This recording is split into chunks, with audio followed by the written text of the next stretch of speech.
What is different from when you started a startup and what founders are facing today, which is different?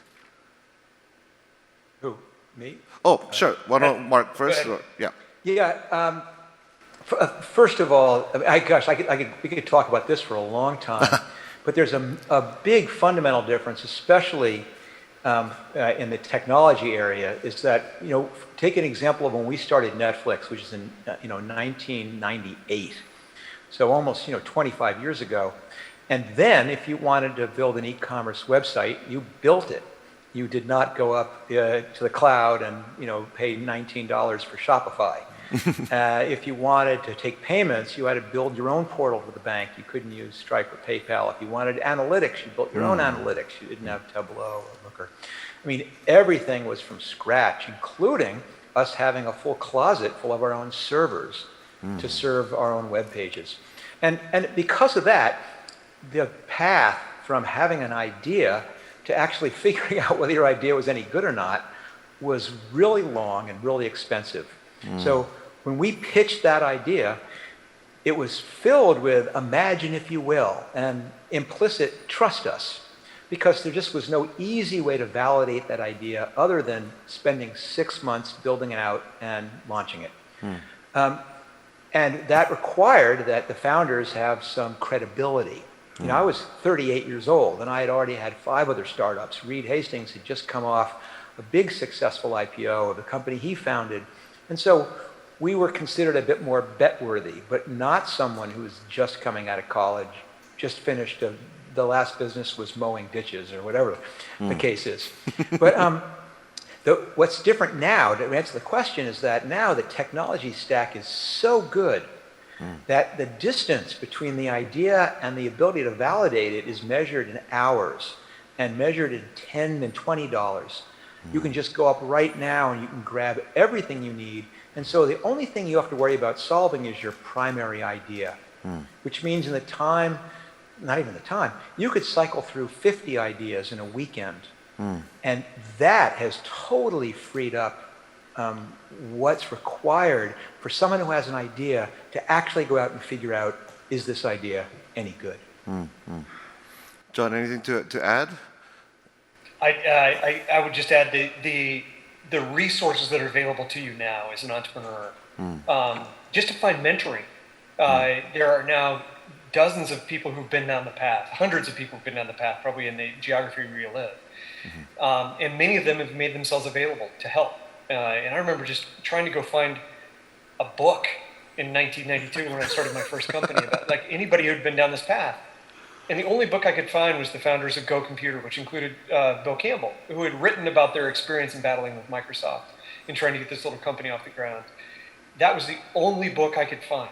And today there are just resources, as you mentioned, at universities and accelerators and studios and mentors that, along with the technology advantages that Mark just had mentioned, that you can really take advantage of, and you should seek those out. Super proactively. And let's talk, of course, about the obvious one, is the money is so much more readily available. I mean, before, obviously, it's still, I guess, kind of quaintly called a friends and family round sometimes. But back then, that seed round was literally a friends and family round. I remember going to my mother to raise the first round of money for Netflix. And I got to tell you, that's a really interesting pitch.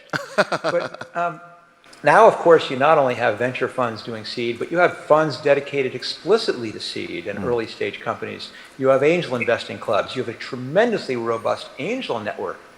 But what I want to talk about 2 seconds, I'm not going to let you let go of this one, is that there's a lot of bad things that are happening from the ease of starting companies. And I don't mean to the economy, because it fundamentally is good, but it's become this glorified thing.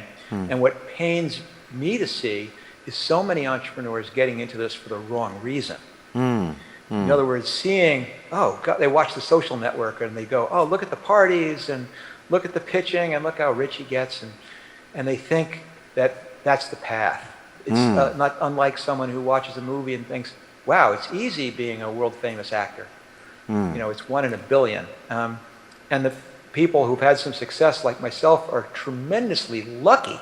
That it's not just you do everything right and boom, you're there. So many things have to go right. And I want people to really get into this because they love solving problems, not because they think it's some glamorous path to fame and fortune.